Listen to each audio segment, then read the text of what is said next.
We're all told balance is important.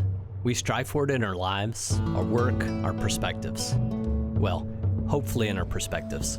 That's something we learned a little about in our last episode on Richmond, Virginia. We met some amazing people trying to bring balance to the historical perspective through art, technology, and action. We soon discovered those battles don't end inside the city limits. Not far from Richmond, on a flooded peninsula, is an example of a struggle in balance and equity across all fronts that's been going on in one form or another for over 400 years. This is the historic capital of the Monacan Nation, and its future is in peril.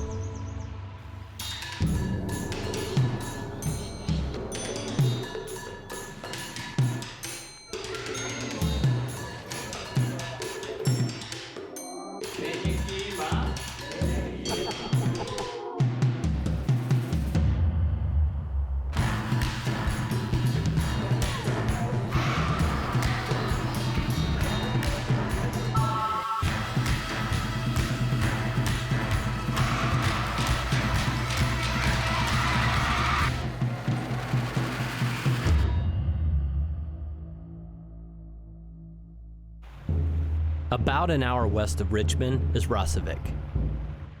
Rassawek is the historic capital of the Monacan Nation, a Native American tribe that occupied the area west of the fall line of the James River all the way to the Blue Ridge Mountains for countless generations.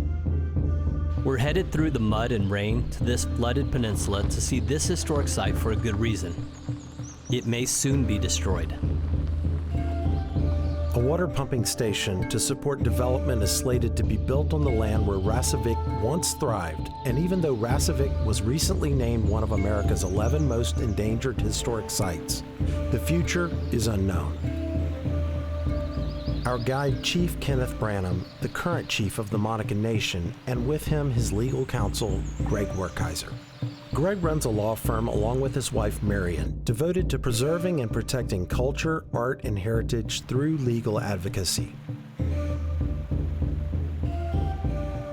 Chief, tell us, it looks like we're about to drown. Tell us where we're headed right now. This is the location of the Monacan town of Rassawek. It's surrounded by two major rivers, the James River and the Riviera are over here. And we've had a lot of rain the last 2 weeks, so the river's quite high. So it's not normally like this? No, this would be dry land. The point behind me would be where canoes and stuff would be landing. This was, we believe, one of our major trading cities, and it was lived in by Monacan people up to the 1730s. John Smith visited it. It's documented it ever since 1607. We got to preserve this spot. It's the history of the Monacans, but it's also the history of Virginia. You know, this is Greg, and him and his wife started helping us with this. And without them, we wouldn't be here today. My wife and I, we run a law firm, and our specialty is trying to help society strike the right balance between historic preservation and development. And unfortunately, the tribe had been lied to about whether or not there were viable alternatives. Nope, people were lying? I know, it's shocking. It's shocking.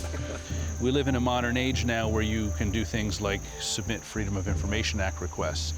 And when we did that, we found a ton of documents that showed that the proponents of this project have 13 or 14 other options in which to draw water from the James to fund development. The tribe is not anti-development. The tribe is just anti-development at the cost of digging up their ancestors and destroying the archaeological record. To put it in context that a lot of white people who love history can understand, Jamestown was smaller than this. This lasted many, many centuries more than Jamestown did, and yet we have been excavating Jamestown carefully for over 80 years.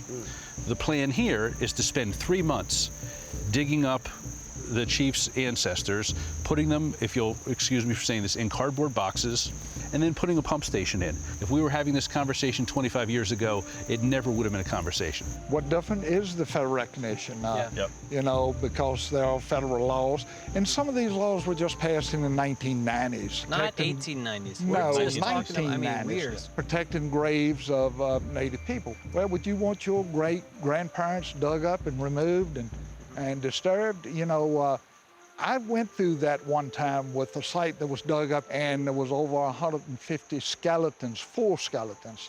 We had a mass reburial, and that was the hardest thing I've ever done in my life. You know, I don't want to go through that again. I don't know if I could, really, because it took such a toll. If we can't protect this spot, there's no place in Virginia safe. There were 12,000 people and organizations that wrote to the Army Corps of Engineers saying, no, this is not right, this is too much. The vast majority of them were not Native. And most Virginians know virtually nothing about American Indian history. It's sites like this that, when preserved and over time you have a plan to interpret, that closes the gap in understanding, and it's only through education, by bringing people out and showing them hands-on where people lived and how they lived, that you're going to close the discrimination gap. We have a powwow every year. We've been doing it for 28 years. We are expanded all over about 20 different states. But you know, it's one time a year where we can all get together, we're celebrating, we're connecting again as family members, and we're also teaching our young people, and we're teaching the community, because it's open to the community, some of the things we believe in. And you know, I tell people, yeah, you look at me, you look at a lot of the Monicans, we could blend in with most any other group. We don't walk around with signs on our back saying, hey, we're Monacan, but we're proud of that fact. And my grandmother, I asked her one time how come she didn't teach me more about being a Monacan. And she said, son, if the wrong person would have heard me talking about being an Indian, we might not have had a place to live tomorrow. I wasn't allowed into public schools in Amherst County until 1963. 7th grade, that was it. Weren't allowed in the public high schools, white or black, and so you went out and you got a job. You know, if you want to keep a people down, you keep them uneducated. My father worked in the apple orchard his whole life, and he was killed in a farming accident when I was a senior in high school. And his dream was that myself and my 3 sisters would graduate from high school. Not a big dream. In the 1920s, they passed a law, the racial integrity law. And it was based on eugenics, which is a pseudoscience. Basically, it stated there was 2 races in Virginia, white and everybody else. And you know, we had midwives. My grandmother was one. She delivered over 140 Monacan babies, and she put Indian on every single one of them. And they sent a letter from Richmond, and state told her to cease doing that. And she looked at it and read it and showed it to my grandfather, who was the last non-elected chief, and he looked at it and laughed, and she ripped it up and threw it in the fireplace. And she said, if they won't stop me, come and get me. She lived long enough to see the first 5 of our powwows, and she loved them.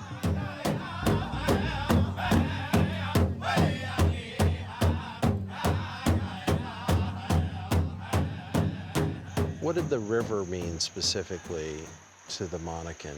Well, think about it. We had no horses, travel, food, life itself. And is there a spiritual component to that? Being part of nature, we always try to leave a place better than what we find it. And that's why we were able to have the powwow for 27 years in the same place, because we always left it better than we found it. I read where John Smith was leading the expedition up the James River and was getting close to dark, and he hadn't stopped, they hadn't hunted, so they took a basket and just scooped it through the water. They got enough fish to feed 12 people. It got to one point where you fret to eat anything out of the James. Yeah. Because of pollution. Yeah. Progress, but at a heck of a price, ain't it? Right. So, you know, we always try to live with nature and respect it. Only time will tell if the cost of progress will include this sacred Monacan site. Progress and development have claimed many victims in the fight for balance. However, it has also produced champions and advocates. If you keep going west from Rassawek, you'll meet one such advocate at Yogaville. Yogaville is a spiritual center and yogic retreat nestled in the beautiful Virginia countryside. One of its leadership members was inspired by the threat of the Atlantic Coast Pipeline and the danger it posed to the ecosystem. She protested the pipeline, and after it was defeated, became an advocate for nature and our planet. More specifically, she strived for balance between progress and environmental impact. Meet Swami Dayananda. This is a land that I inherited from my mother. She was a healer, an artist, and lover of the nature. And so I felt that we should do something to show our love and respect for the nature and to receive from her all that she gives. You know? That's why we have here Yayeko's Healing Garden, which is full of medicinal herbs. And butterflies. Yes, and bees. And bees, I love it. And vegetables and flowers. We wanted to share the benefits of medicinal herbs with low-income people or homeless. So we want to say, buy one and give one free. So anybody who buys from our Grown for Good will be giving. You'll make a donation. Yes. That's such a great model. Yes, that's tea tree oil there. Comfrey. This is so good for sour, you know, to compress. Comfrey. Comfrey. I don't know that. I don't know if you ever seen comfrey's flowers. It's really beautiful.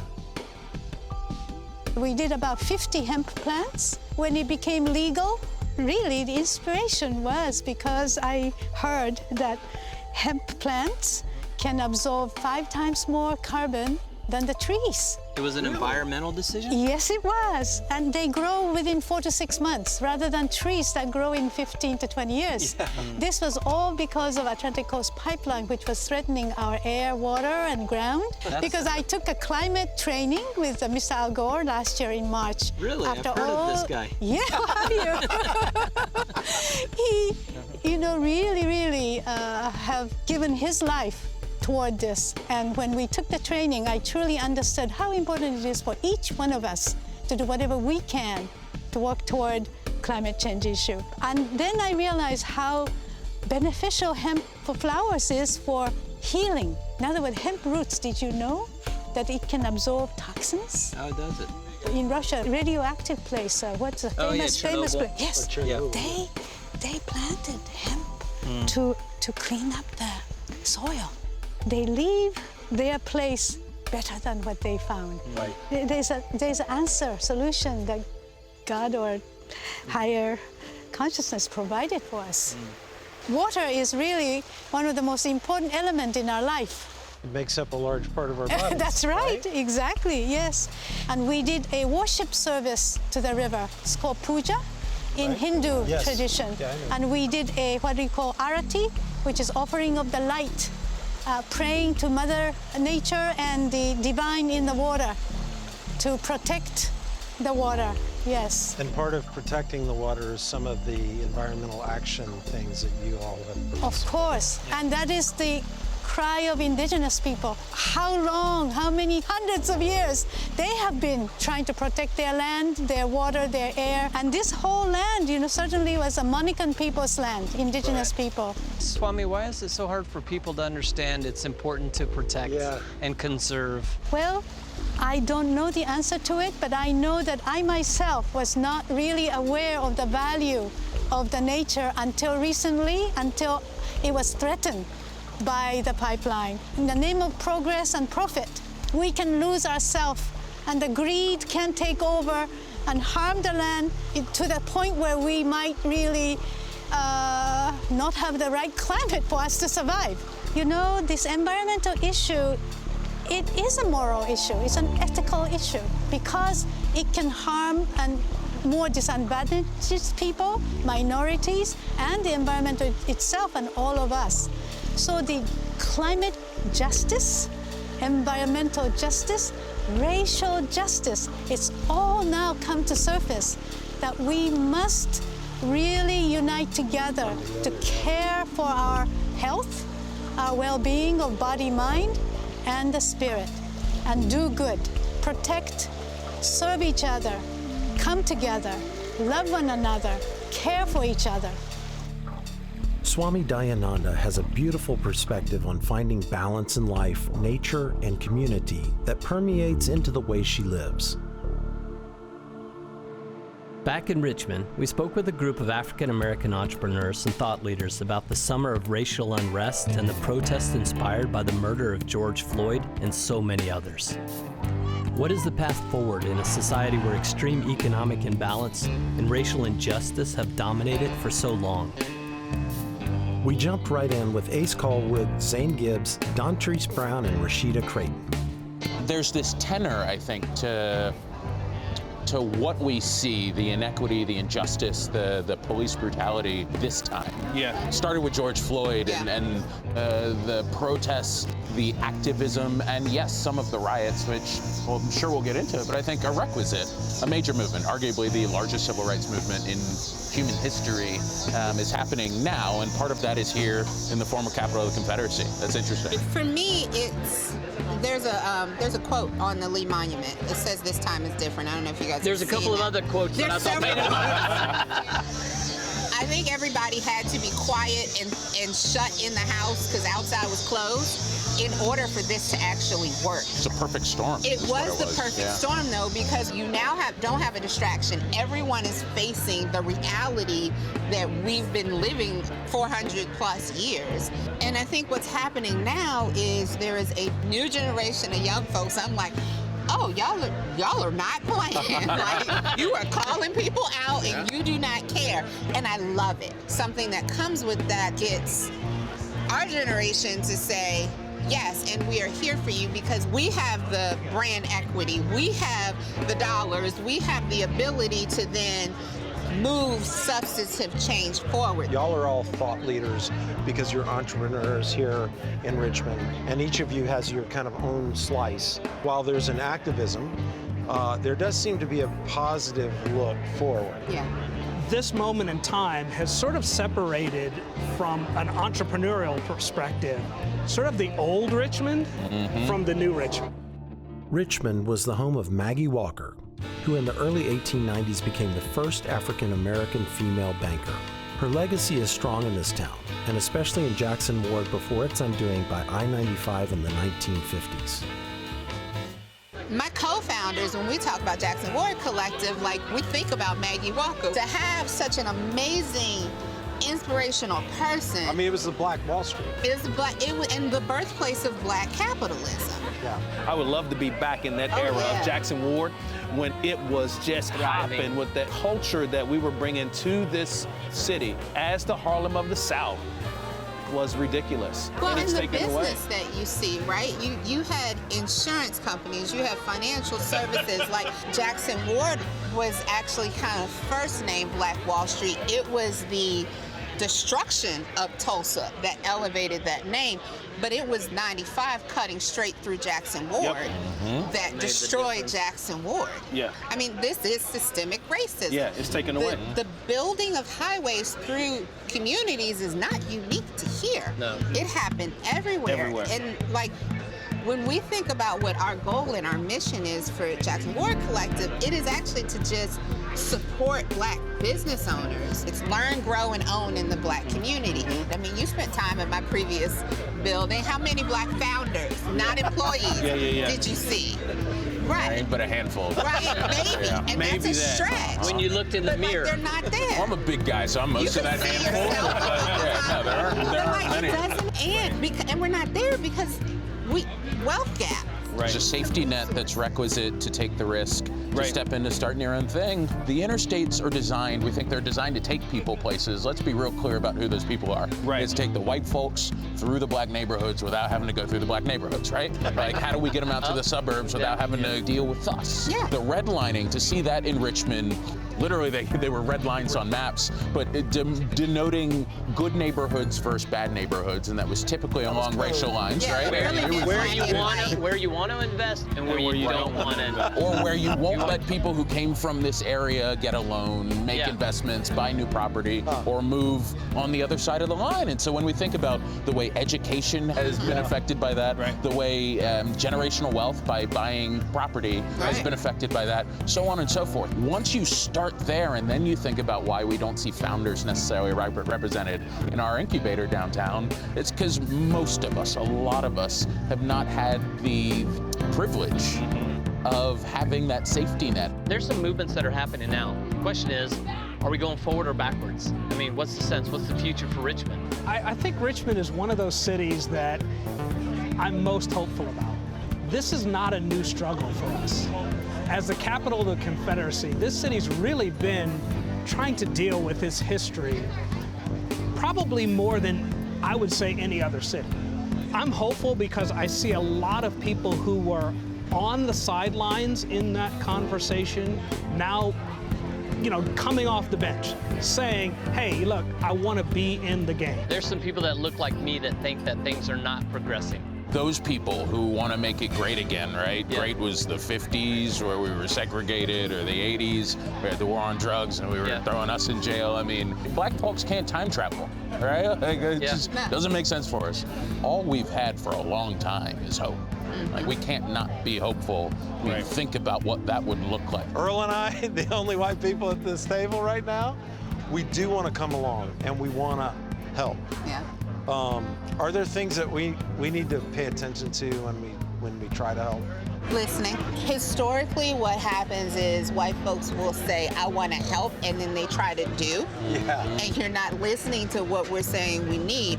We know what we need. We lack access to some things. Use your privilege. Right. Yeah. Open the doors. Connect the dots. Make the access. And then come alongside, but don't try to take over and lead. We need to, as Black Americans, start to think about generational wealth, because that's the biggest gap. And then action. We have to act. And what I feel now is our group of our generation is coming up as new emerging leaders in Richmond. We need to be inspired by the youth that are standing on the monuments, that are demanding change, and pave the way for them to continue it. We may not see the change, but at least we can be part of the change. As a Richmonder, I'm just so happy to be friends, new friends with all of y'all. You guys have such great perspective. And so thank you so much. Thank you for this time. Thanks. Thank you. Appreciate it. Great. Cheers again. Cheers. One last time. Here in my hometown and across the state, we've seen people striving to protect and enrich the places and communities they love. Communities that will all suffer if we don't find a healthy balance between environmentalism and progress. While the environmental battle impacts us all, we've also seen firsthand how minority communities and their heritage are threatened and repressed by ignorance and racism, flying under the same banner of progress. We can't change the past, but we do have an opportunity to fight for real progress, a better and more equitable future for all.